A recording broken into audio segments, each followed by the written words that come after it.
ಅಧಿಕಾರದಲ್ಲಿದ್ದಾಗಲೆಲ್ಲ ದೇಶಕ್ಕೆ ಅನ್ಯಾಯ ಮಾಡಿದೆ. ಭಾರತ ವಿಭಜನೆ ಮಾಡಿದ್ದು ಕಾಂಗ್ರೆಸ್ ಎಂದು ಕಾಂಗ್ರೆಸ್ ಪಕ್ಷದ ವಿರುದ್ಧ ಬಿಜೆಪಿ ನಾಯಕ ಸಿಟಿ ರವಿ ಕಿಡಿಕಾರಿದ್ದಾರೆ. ಈ ಕುರಿತು ಕಲಬುರಗಿ ವಿಮಾನ ನಿಲ್ದಾಣದಲ್ಲಿ ಮಾಧ್ಯಮದವರೊಂದಿಗೆ ಮಾತನಾಡಿದ ಅವರು, ರಾಹುಲ್ ಗಾಂಧಿಯವರ ಭಾರತ್ ನ್ಯಾಯ ಯಾತ್ರೆ ವಿರುದ್ಧ ಸಿಟಿ ರವಿ ಕಿಡಿಕಾರಿದರು. ಕಾಂಗ್ರೆಸ್ ಅಧಿಕಾರದಲ್ಲಿದ್ದಾಗಲೆಲ್ಲ ದೇಶಕ್ಕೆ ಅನ್ಯಾಯ ಮಾಡಿದೆ. ಭಾರತ ವಿಭಜನೆ ಮಾಡಿದ್ದು ಕಾಂಗ್ರೆಸ್ ಮತ್ತು ವಿಶ್ವಸಂಸ್ಥೆಯಲ್ಲಿ ಖಾಯಂ ಭದ್ರತಾ ಸ್ಥಾನ ಸಿಗೋ ಆಫರ್ ಬಂದಾಗಲೂ ಕಾಂಗ್ರೆಸ್ ತಿರಸ್ಕರಿಸಿತ್ತು ಎಂದು ಆರೋಪಿಸಿದರು.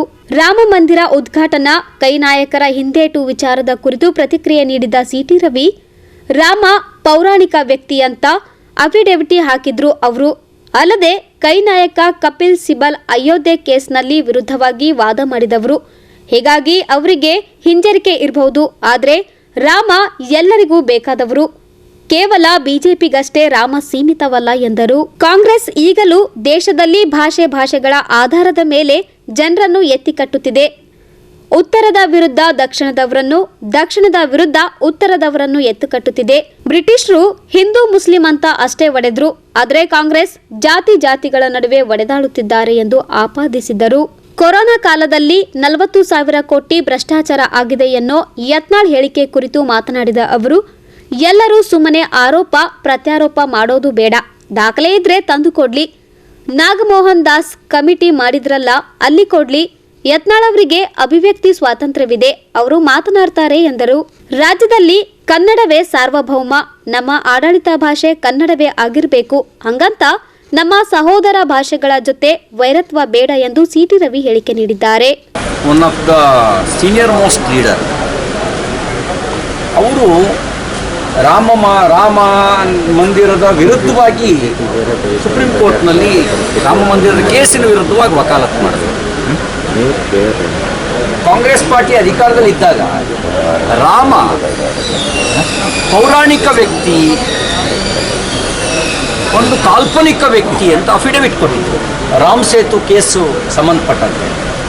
ಅಂದರೆ ಮರ್ಯಾದಾ ಪುರುಷ ರಾಮ, ನಾವೆಲ್ಲರೂ ಆರಾಧಿಸ್ತಕ್ಕಂಥ ರಾಮ, ಆ ಮರ್ಯಾದಾ ಪುರುಷೋತ್ತಮನನ್ನು ಕಾಲ್ಪನಿಕ ವ್ಯಕ್ತಿ ಅಂತ ಅಫಿಡವಿಟ್ ಕೊಟ್ಟವರು. ಸ್ವಾಭಾವಿಕವಾಗಿ ಹಿಂಜರಿಕೆ ಇರುತ್ತೆ. ನಾವು ಮಂದಿರ ವಹಿ ಬನಾಯಂಗೆ ಅಂತ ಅಂದಾಗ ನಮಗೆ ಲೇವಡಿ ಮಾಡಿದವರು ಮತ್ತು ಕೆಲವರೆಲ್ಲ ಪುಕ್ಷಟೆ ಸಲಹೆ ಕೊಟ್ಟರಿದ್ರು. ಅಲ್ಲೇ ಯಾಕೆ ಕಟ್ಟಬೇಕು ಮಂದಿರ, ಅಲ್ಲಿ ಟಾಯ್ಲೆಟ್ ಕಟ್ಟಲಿ, ಅಲ್ಲಿ ಸ್ಕೂಲ್ ಕಟ್ಟಲಿ, ಅಲ್ಲಿ ಲೈಬ್ರರಿ ಕಟ್ಟಲಿ ಅಂತ ಪುಕ್ಷಟೆ ಸಲಹೆ ಕೊಟ್ಟಿದ್ರು. ಇವತ್ತು ಭವ್ಯ ರಾಮ ಮಂದಿರ ಅಂದರೆ ಅದು ಸಾಂಸ್ಕೃತಿಕ ಪುನರುತ್ಥಾನದ ಕೇಂದ್ರ. ಅಷ್ಟು ಮಾತ್ರ ಅಲ್ಲ, ನಾವು ಯಾವುದನ್ನು ಶತಮಾನಗಳ ಹಿಂದೆ ಕಳ್ಕೊಂಡಿದ್ವೋ ಅದರ ಒಂದು ಪುನರುತ್ಥಾನ ಅಂತ ಹೇಳಿದ್ರೆ ಭಾರತದ ಪುನರುತ್ಥಾನನೇ, ಭಾರತೀಯತೆಯ ಪುನರುತ್ಥಾನನೇ. ಪುನರುತ್ಥಾನದ ಕಾರ್ಯಕ್ಕೆ ಆಮಂತ್ರಣ ಬಂದಿದೆ. ಅದು ಹೋಗ್ಲೋ ಬಿಡ್ಲೋ ಒಳಕು. ಯಾಕೆಂದರೆ ತನಗೆ ಅಧಿಕಾರ ಇದ್ದಾಗ ತಮ್ಗೆ ಅವಕಾಶ ಕೊಟ್ಟಾಗ ನಾವು ಈ ಕೆಲಸ ಮಾಡ್ಬೋದಿತ್ತು, ಮಾಡಿಲ್ಲ. ಇವತ್ತು ಹೆಂಗೆ ಹೋಗೋದು ಅಂತ ಕರೆಯೋದಂತೂ ಕರೆದಿದ್ದೀವಿ. ರಾಮ ಎಲ್ರಿಗೂ ಸೇರಿದವನು. ರಾಮ BJP-ಯವರಿಗೆ ಮಾತ್ರ ಸೇರಿದವನಲ್ಲ, ರಾಮ ಎಲ್ರಿಗೂ ಸೇರಿದವನು. ರಾಮನನ್ನು ಯಾರು ಫಾಲೋ ಮಾಡ್ತಾರೆ ಅವ್ರು ಜಗತ್ತಿನಲ್ಲಿ ಒಳ್ಳೆ ಜನ ಆಗಿದ್ದಾರೆ, ಯಾರು ಭಯೋತ್ಪಾದಕರಾಗಿಲ್ಲ. ಆಗ ಭಾರತಕ್ಕೆ ಅನ್ಯಾಯ ಮಾಡಿದ್ರು, ಭಾರತಕ್ಕೆ ನ್ಯಾಯ ಕೊಡೋ ಕೆಲಸ ಮಾಡಲಿಲ್ಲ. ನೋಡಿ, ಭದ್ರತಾ ಮಂಡಳಿನಲ್ಲಿ ಕಾಯಂ ಸದಸ್ಯತ್ವದ ಆಫರ್ ಬಂದಿತ್ತು ಭಾರತಕ್ಕೆ. ಯಾವ ಕಾರಣಕ್ಕೆ ನಿರಾಕರಿಸ್ತು ಕಾಂಗ್ರೆಸ್ಸು? ದೇಶದ ಜನರ ಜೊತೆ ಹೇಳಬೇಕಾದ ಅವಶ್ಯಕತೆ ಇದೆ. ಚೈನಾ ಸಿಯಾಚಿನ್ ಪ್ರದೇಶವನ್ನು ಆಕ್ರಮಿಸಿ ಕೂತ್ಕೊಂಡಾಗ ಸಂಸತ್ನಲ್ಲಿ ಅದು ಹುಲ್ಲು ಬೆಳೆಯದ ಜಾಗ ಅಂತ ಉತ್ತರ ಕೊಟ್ಟಿದೆ. ಅಂದರೆ ದೇಶದ ಬಗ್ಗೆ ಇರುವಂಥ ಭಾವನೆ ಅವರಿಗೆ ಆ ರೀತಿ ಇರ್ತಕ್ಕಂಥದ್ದು. ಭಾರತ ವಿಭಜನೆ ಆಯ್ತಲ್ಲ 1947 ಆಗಸ್ಟ್ 14ನೇ ತಾರೀಕು. ಆ ವಿಭಜನೆಗೆ ಸಹಿ ಹಾಕಿದ ಪಾರ್ಟಿ ಕಾಂಗ್ರೆಸ್ ಪಾರ್ಟಿ.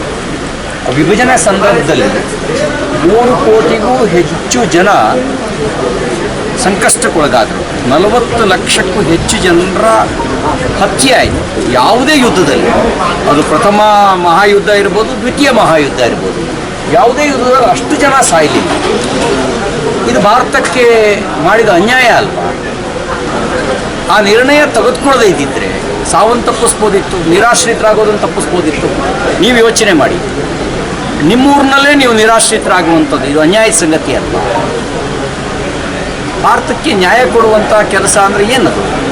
ಅಂದರೆ ತನ್ನ ಕುಟುಂಬದಲ್ಲಿ ಅಧಿಕಾರ ಇರಬೇಕು ಅನ್ನೋದು ನ್ಯಾಯ ಕೊಡೋ ಕೆಲಸನ. ದೇಶಕ್ಕೆ ಮಾಡಿದ ಅನ್ಯಾಯ, ತಾನು ಮಾಡಿದ ಅನ್ಯಾಯಕ್ಕೆ ಪ್ರಾಯಶ್ಚಿತ್ತ ಮಾಡ್ಕೋಬೇಕು ಅವರು, ಮತ್ತು ತಾನು ಅನ್ಯಾಯ ಮಾಡಿದ್ದೀನಿ ಅಂತ ಕ್ಷಮೆಯಾಚನೆ ಮಾಡಬೇಕು. ಇವತ್ತು ಒಂದು ಭಾಷೆಯನ್ನು ಇನ್ನೊಂದು ಭಾಷೆ ವಿರುದ್ಧ ನಿಲ್ಲಿಸೋ ಕೆಲಸ, ಪ್ರಾದೇಶಿಕತೆಯನ್ನು ಎತ್ತುಕಟ್ಟುವ ಕೆಲಸ, ಉತ್ತರದ ವಿರುದ್ಧ ದಕ್ಷಿಣವನ್ನು ಎತ್ತುಕಟ್ಟೋ ಕೆಲಸ, ಇದು ಕಾಂಗ್ರೆಸ್ ಮಾಡ್ತಿರೋ ರಾಜನೀತಿ. ಇದು ದೇಶವನ್ನು ಒಡೆಯುವ ಕೆಲಸ, ದೇಶಕ್ಕೆ ಮಾಡಿದ ಅನ್ಯಾಯ ಇದೆ. ಎಷ್ಟು ಸಾಧ್ಯ ಆಗುತ್ತೆ ಅಷ್ಟು ಒಡೆಯೋ ಪ್ರಯತ್ನ ಮಾಡಿದ್ರು. ಬ್ರಿಟಿಷರು ಕೇವಲ ಹಿಂದೂ ಮುಸ್ಲಿಂ ಇಷ್ಟೇ ಹೊಡೆದ್ರು, ಇವರೆಲ್ಲಿಂದ ಒಂದಕ್ಕೊಂದು ಜಾತಿವಾರು ಒಡೆಯೋ ಕೆಲಸ ಮಾಡಿದ್ರು. ಪ್ರಾದೇಶಿಕವಾಗಿ ಎತ್ಕೊಟ್ಟೋ ಕೆಲಸ ಮಾಡಿದ್ರು. ಹಂಗಾಗಿ ಕಾಂಗ್ರೆಸ್ ಅಧಿಕಾರದಲ್ಲಿ ಇದ್ದಾಗ ದೇಶಕ್ಕೆ ಅನ್ಯಾಯನೇ ಮಾಡಿದೆ. Bureau report in Gulbarga news.